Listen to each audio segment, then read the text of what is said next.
Pathanamthitta Thiruvalla Kumbanad Carol സംഘത്തെ ആക്രമിച്ച സംഭവത്തിൽ 6 പേർ പിടിയിലായി. കുമ്പനാട് എക്സോഡസ് ചർച്ച് കരോൾ സംഘത്തിന് നേരെയാണ് ആക്രമണമുണ്ടായത്. സ്ത്രീകൾ ഉൾപ്പെടെ 8ഓളം പേർക്ക് പരിക്കുപറ്റി. ആ ദൃശ്യം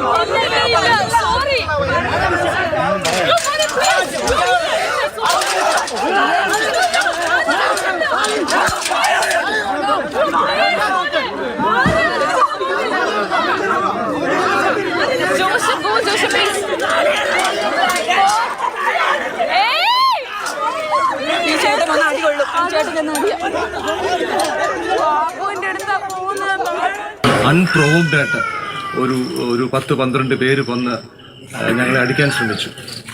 നോ റീസൺസ്. അവർ വളരെ മദ്യപിച്ചിട്ടുണ്ടായിരുന്നു. ആൻഡ് അവർ മതിൽ ചാടി വലിയ ബ്ലോക്ക് എടുത്ത് ആൾക്കാരെ അടിക്കുകയും സ്ത്രീകളെ അടിക്കുകയും ആൻഡ് വളരെ ഫിൽത്തി ഫൗൾ ലാംഗ്വേജ് സംസാരിക്കുകയും വളരെ കൂടെയുള്ള വളരെ ആണുങ്ങൾക്ക് കണ്ട ടീഷർട്ടൊക്കെ കീറിയുണ്ടോ. ഈ മോനെ ഹീസ് എ സെർവിങ് ആർമി പേഴ്സണലാണ്. ഇവനെ കണ്ടുമാനം അടിച്ചു. ഇവനൊരു തലയ്ക്ക് അടിച്ചു. അവൻ്റെ ഫിംഗർ ബ്രേക്കായി ആൻഡ് ടീഷർട്ട് മുറിച്ചു. പ്രായമുള്ളൊരു വ്യക്തിയാണ്. ഇദ്ദേഹത്തിൻ്റെ കഴുത്തിനിട്ട് അടിച്ചു. ഇദ്ദേഹത്തിൻ്റെ വൈഫിനെ കൈപിടിച്ച് തിരിച്ചു അടിച്ചു.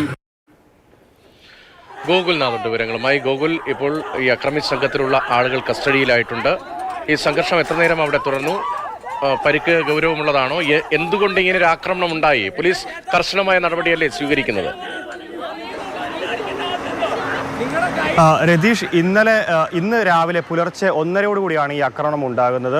കുമ്പനാട് ജംഗ്ഷനിൽ വെച്ചാണ് ആക്രമണം ഉണ്ടായത്. 10 അംഗ സംഘം മറ്റൊരു കരോൾ സംഘത്തെ ആക്രമിക്കുകയായിരുന്നു. 2 പേരും ഇരു വിഭാഗങ്ങളും 2 സഭയുമായി ബന്ധപ്പെട്ട കരോൾ സംഘത്തിലുണ്ടായിരുന്നതാണ്. ഇവർ തമ്മിൽ വാക്കേറ്റം മുൻപും ഉണ്ടായിട്ടുണ്ട്. അങ്ങനെയാണ് ഈ ആക്രമണത്തിൽ കലാശിച്ചതെന്നാണ് അറിയാൻ സാധിക്കുന്നത്.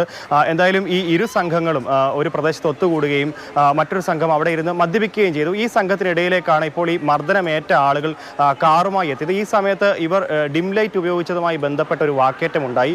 തുടർന്നാണ് ഈ മദ്യപിച്ചുകൊണ്ടിരുന്ന സംഘം ഈ സംഘത്തെ നേരിട്ട സംഘത്തെ ആക്രമിക്കുകയും അതേപോലെ തന്നെ മാരകായുധങ്ങളും അതേപോലെ വടികളും ഒക്കെ ഉപയോഗിച്ച് മർദ്ദിച്ചുവെന്നാണ് അവർ പറയുന്നത്. എന്തായാലും സ്ത്രീകളും കുട്ടികളും അടക്കം 8 പേർക്ക് പരിക്കേറ്റിട്ടുണ്ട്. ഇതിലാണ് ഇപ്പോൾ അറസ്റ്റ് നടന്നിട്ടുള്ളത്.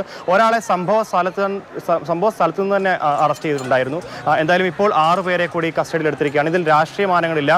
മറിച്ച് സഭകൾ തമ്മിലുണ്ടായ അല്ലെങ്കിൽ സഭയിൽ ഉണ്ടായിരുന്ന 2 കരോൾ സംഘങ്ങൾ തമ്മിലുണ്ടായ വാക്കേറ്റവും മറ്റുമാണെന്നാണ് പോലീസ് ഇപ്പോൾ ഇതിനെ ന്യായമായി പറയുന്നത്. അതിലിപ്പോൾ 6 പേരാണ് കസ്റ്റഡിയിലുള്ളത്. രാഷ്ട്രീയപരമായ യാതൊരുവിധ പ്രശ്നങ്ങളുമല്ല എന്നുള്ളതും അറിയുന്നുണ്ട് രതീഷ്.